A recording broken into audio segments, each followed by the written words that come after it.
We just gotta keep it real. Hi, welcome to the channel. I'm Jay, and this is our 2 cents, where we talk everything boxing, and everybody's entitled to their own opinion. In today's video, we will be discussing Shakur Soft Touch Stevenson and what could possibly be next for his career. But before we do that, make sure you punch that like and subscribe button, and make sure you let me know and drop it below your 2 cents as we go throughout the video. So, recently I made a video about Shakur Soft Touch Stevenson pump faking and calling out fighters that, just to give my 2 cents, in my opinion, I believe that he has no intentions on fighting. He stated that he would be willing to go to another weight class to fight Teofimo Lopez and Gary Russell. Now, that could all possibly be true, and I could be absolutely wrong, which is fine. I'm not trying to be right. I'm just simply stating my opinion. I'm going to insert a clip here of Mr. Greg. I'm sure a lot of you all know him around the boxing streets.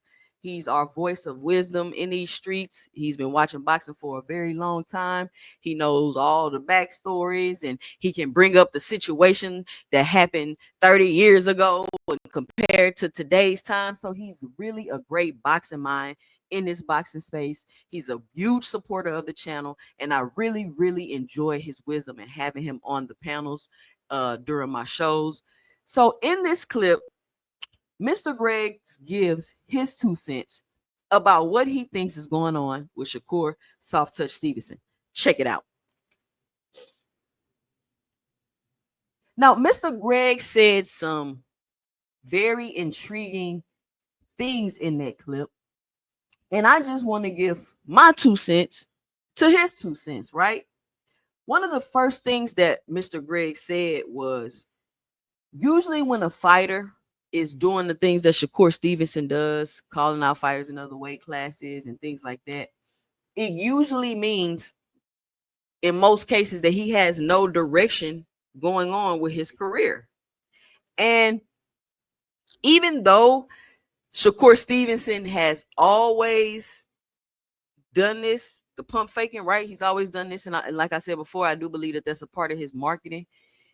In this situation, when Mr. Greg said that, it really made me think that that could possibly be what's happening. And look, I don't know. They might have his next 20 fights lined up. I don't know. I'm just going off the information that I have available to me, that's available in these YouTube streets, and I'm giving my opinion about it. And the reason why I say I kind of agree with the no direction point is because you got Shakur Stevenson, who went over the Matchroom, who doesn't have very many 135-pound fighters. You've watched Shakur Stevenson try to fight everybody cross-promotionally. You've watched him try to fight two of Golden Boy's fighters when Oscar De La Hoya came on Twitter and publicly told him, if you don't sign with Golden Boy, you're not getting a Zepeda fight. He told him that publicly, but we keep saying Zepeda's ducking. But that's another video. And if you want, and let me make this announcement real quick. If you ever hear me say that's another video, if you let me know and drop it below in the comments, hey, 2 cents, I want you to make that video about blah, blah, blah, right? If I can get around to it, I will definitely make that video for you. If you absolutely want me to make the video, drop it in a super thanks, and I will definitely get that video out to you. So Oscar De La Hoya told him, hey, you come over here and sign with me, you can get the Zepeda fight. Now, in addition to Shakur Stevenson trying to fight Zepeda, he also tried to fight Kid Austin, which is another one of Oscar De La Hoya fighters, and Oscar De La Hoya did not want to make that fight. So that leads me to my next point, is that, in my opinion, I don't believe that Shakur Stevenson is moving in a way to get those fights that he's saying that he wants. And I'm going to go on record saying, as of right now, and being real and honest about Shakur's situation and the state with his injuries, with his hands, and him trying to get his hands together while still being able to fight and be profitable, I don't got no problem with it. I don't got no problem with it. I'm not on here to bash Shakur and talk bad about Shakur. I'm just on here to give my 2 cents about what I'm seeing and what's going on and the moves that he's making.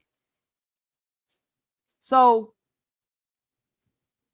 if Shakur, like, because we sitting here like, oh, we want Shakur to fight this person and this person. And like Mr. Greg said, you got people in the top 10 calling them out, and you're saying, oh no, I don't want to fight him. That's not a big enough fight. And it's like, are you in a position to take a big fight? And to me, it seems like you're not. So let's not put that out there. I said in my last video, Shakur Stevenson is over promising and under delivering. And if he were to stop doing that and putting expectations on himself, I think he would be received differently from the fans. Now, listen, they're going to hate, they're going to talk noise, they're going to do whatever they want to do anyway, right? But when you put those unrealistic expectations on yourself, you're only giving those fans and people fuel to continue with what they're saying. You're giving them the fuel. You say, oh, I'm going to go up to 140 and fight T.O. You're giving them the fuel, right? So I think Mr. Greg made some very good points with his 2 cents in the video. And I'm curious who we're going to see Shakur Stevenson fight next. I doubt it's going to be Gary. I doubt it's going to be T.O. Could it be Gary or T.O.? Absolutely could be Gary or T.O. This is boxing. I've seen stranger things happen, so you never know. But let me know what you think by dropping your 2 cents below in the comments. Is Shakur Stevenson just continuing his same antics and marketing, and he know what's going on, who he gonna fight next, or is he just waving in the wind like a flag? Like I really don't too much know what's going on, because I got my hands going on, I got the injuries going on, I have to put on a big enough fight to please the fans, but it can't be too difficult of a fight because of my situation with my hands, and they still haven't healed even after the surgery. I just got injured in my last fight. Let me know and drop it below your 2 cents on the situation. Follow me on IG at 2 cents boxing. Follow me on X at 2cents20.